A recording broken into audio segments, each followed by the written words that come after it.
j'espère que tout va bien pour toi. Aujourd'hui, nous verrons pourquoi un entrepreneur intelligent choisirait-il de ne pas créer sa propre entreprise. Je vous souhaite la bienvenue sur la chaîne Questions-Réponses, la chaîne où vous trouverez réponse à tout. Aujourd'hui, Ilyes Kuur, Ryan Deschanel, Leping Kong et Jakat Kadja vont nous présenter leurs réponses. Voyons la première réponse de Ilyes Kuur. Connaissez-vous l'histoire des deux grenouilles dans le seau de lait? Voici, il était une fois deux grenouilles tombées dans un seau de lait frais.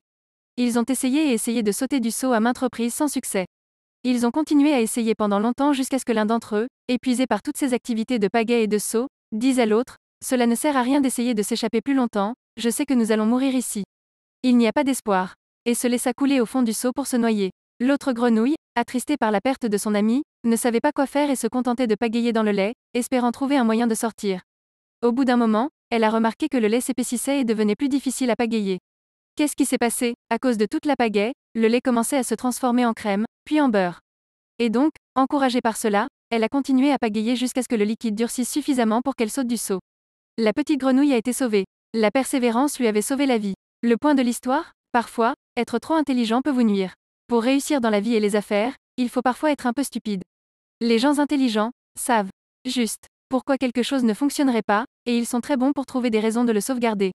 Mais mon expérience m'a appris que, pour bâtir une entreprise basée sur votre propre idée, vous devez être persistant contre toute attente. Même si cela vous rend stupide devant les autres. La prochaine réponse est de Ryan Deschanel. Justement parce que son intelligence lui aurait permis de comprendre qu'un tel projet ne serait pas fiable. Chaque année, des tas de gens intelligents, honnêtes et travailleurs perdent tout en essayant de créer leur entreprise. Le succès dépend aussi beaucoup de la chance. Vous en pensez quoi? On va continuer avec la réponse de Leping Kong. En général, on pose plutôt la question de créer que de non créer, émoticône souriant. Si par intelligence c'est dans le sens restrictif de QI, le QI ne suffit pas effectivement. Il y a d'autres formes d'intelligence et d'expérience, de contexte. En réalité, chaque entrepreneur et chaque contexte sont uniques. Par exemple, les années actuelles ressemblent à la bulle de la dot-com et pourtant c'est différent. À l'époque, construire un site web était une vraie galère parce qu'il n'y avait pas beaucoup d'outils pour, mais vous pouviez facilement avoir une audience. Par exemple, j'avais une mailing list de 2000 personnes dans le domaine boursier, y compris des journalistes, mais je n'avais pas du tout l'intention d'aller dans ce milieu à l'origine. J'ai mis un pied semi-professionnel par la force des choses, mais j'ai préféré rester dans l'informatique. Si j'avais eu plus le mindset d'un entrepreneur à l'époque, j'étais jeune, personne dans ma famille ne l'était, j'aurais sauté sur l'occasion. Les cofondateurs de Boursorama l'ont fait par exemple. J'étais en contact avec l'un d'eux et il m'a dit au téléphone une fois que le milieu financier ne l'aimait pas, et ayant eu un pied dans ce milieu, je savais que c'était vrai. Je ne conseille pas de devenir entrepreneur du jour au lendemain, mais de le faire progressivement, qu'on se croit intelligent ou pas, parce que c'est plus le côté apprenant qui importe que l'intelligence, ou alors ce dernier doit être au service du premier. La réponse suivante est de Jakat Kadja. 10 bonnes raisons de ne jamais créer votre entreprise.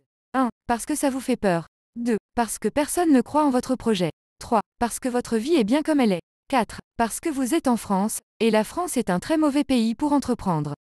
5. Parce que vous n'êtes pas en France, et votre pays n'offre pas toutes les aides et les infrastructures de ces chanceux de Français. 6. Parce qu'il est trop tôt, vous aurez bien le temps plus tard. 7. Parce qu'il est trop tard, l'idée est déjà prise. 8. Parce que les gens comme vous ne deviennent pas chefs d'entreprise. 9. Parce que quelqu'un comme vous a essayé, et s'est brûlé les ailes. 10. Parce que vous n'avez pas de passion particulière, ou d'idée au succès garanti. C'est la fin de la vidéo, merci d'être resté jusqu'à la fin. Vous pouvez maintenant vous abonner si la vidéo vous a plu, pensez à laisser aussi un like, ça aide pour le référencement sur YouTube. La vidéo est terminée, vous pouvez continuer de discuter de cette question en commentaire, ou trouver une autre question qui vous intéresse. À la prochaine.